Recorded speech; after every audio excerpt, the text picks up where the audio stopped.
Notice how all the hyperventilating from the left-wing Luniverse is about trying to catch the Trump administration and not about catching drug lords trafficking deadly substances to Americans. And forget about any mention of how this Venezuela strategy could be, working after the administration announced the seizure of an oil tanker carrying 1.85 million barrels of Venezuelan crude last week. 4 supertankers en route to Venezuela have now made a big ol' U-turn, a real doozy for Maduro. Wisconsin Senator Ron Johnson was in today's briefing, and he joins us now. Senator, always fantastic to see you.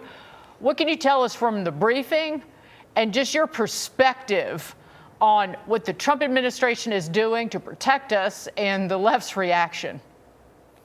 Well, I can tell you the Trump administration, Secretary Hegseth and Secretary Rubio are taking great care. They're going through multiple procedures, a very detailed checklist. These boats, we have exquisite, I love the term, exquisite intelligence on this, obviously top secret in terms of where we're gathering it, but they know exactly what these boats are. They know exactly the designated terror organization they are tied to. If they're not tied to a designated terror organization, they don't strike. And they've chosen not to strike a number of times. But these are narco-terrorists. They are poisoning our streets. They are killing Americans. They know full well the risks they are taking.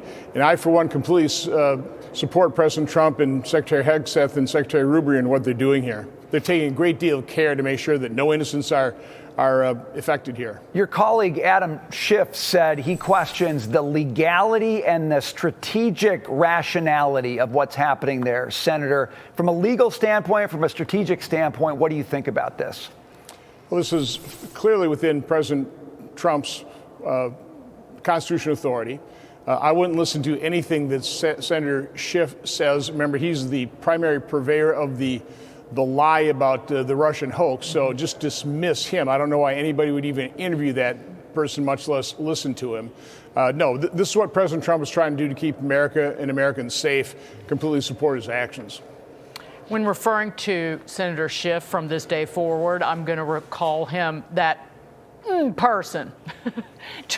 Moving on to the extension, potentially, of the supersized Obamacare subsidies. That's still in play. There were roughly almost 20 GOP and Democrat senators who huddled on Monday night to discuss a 2-year Obamacare super subsidies extension proposal. Senator, you were there. It's a question just to verify that. But where do you think this goes from here? Because you did have those 4 Republicans, the 2 senators from Alaska, Hawley, and then Susan Collins, who voted with the Democrats for a 3-year super subsidy extension, which is about $30 billion a year. Where are you on this? Well, first of all, I appreciate both Democrat and Republican colleagues that got together and discussed things like adults. For my part, understand that most of Obamacare subsidies don't go away. As you say, you call them supersized. So of the 24 million people on the Obamacare exchanges, more than 22 million just revert to the original Obamacare subsidies. If you don't like those, complain and take it up with President Obama. There's about 1.6 million people who, under the temporary COVID subsidies, did receive a subsidy. These are oftentimes people who are lured into retirement because of that. Because they're close to retirement age, their premiums, because of Obamacare, have skyrocketed. Some of these people are facing premiums in excess of $30,000 because of government action. I think the government ought to do something. I'm working with Democrats to address that 1.6 million people, but we can do it for a couple of $1 billion, not the hundreds of billions of dollars that Democrats want to throw at the problem to paper it over to mask the failure of Obamacare. My theory on this, Senator, has been if you extend those enhanced subsidies, even for 2 years, 3 years, whatever, you're basically giving them an indefinite lifeline because 2 years will come up, 3 years will come up, and we'll do this whole thing again. It seems like the moment, and I think you're on board with this, end those. Do something else, anything else to help whoever's going to be affected, but do not extend the thing that I think the left desperately wants to give more life to and turn the enhanced subsidies into what's now going to become the baseline subsidies. Well, remember, Democrats did this all on their own. They passed the enhanced subsidies, they scheduled them to expire, fully expecting, just as you said, that once you grant a government program, it becomes permanent. No, I think Republicans have to dig in. Again, people aren't losing their subsidies, they're just going back to the regular Obamacare subsidies. There's a small group that I think we could be sympathetic with, we could take care of. And, fortunately, there are a couple Democrats who agree with us and are trying to work with us to do that. That's entirely possible. I hope we can accomplish that.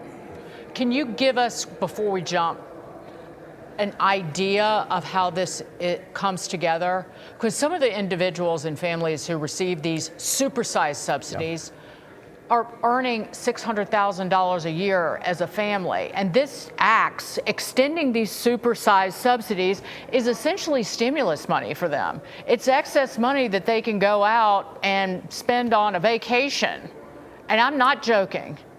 Right. So what I would suggest is, making sure that these people pay a certain percentage of their income. The Obamacare under the supersize topped out at 8.5% of income. Normal Obamacare subsidies topped out at 9.5%. I'm proposing something possibly as high as 13%. So people are going to have some real skin in the game. They would not get that huge a subsidy. The subsidies they would get, though, is because of Obamacare has driven these, what are oftentimes catastrophic plans that used to be dirt cheap, to the tune of like $36,000 a year. Again, that's because of government action. Again, I would like to help those people out, and we can do it. It wouldn't cost much money. We could easily pay for it with some basic reforms that I think the Democrats would have to agree to. For example, some of the anti-fraud provisions. About 6 million people, the 24 million, probably don't exist. They're phantom policies, resulting in about $27 billion per year in fraud.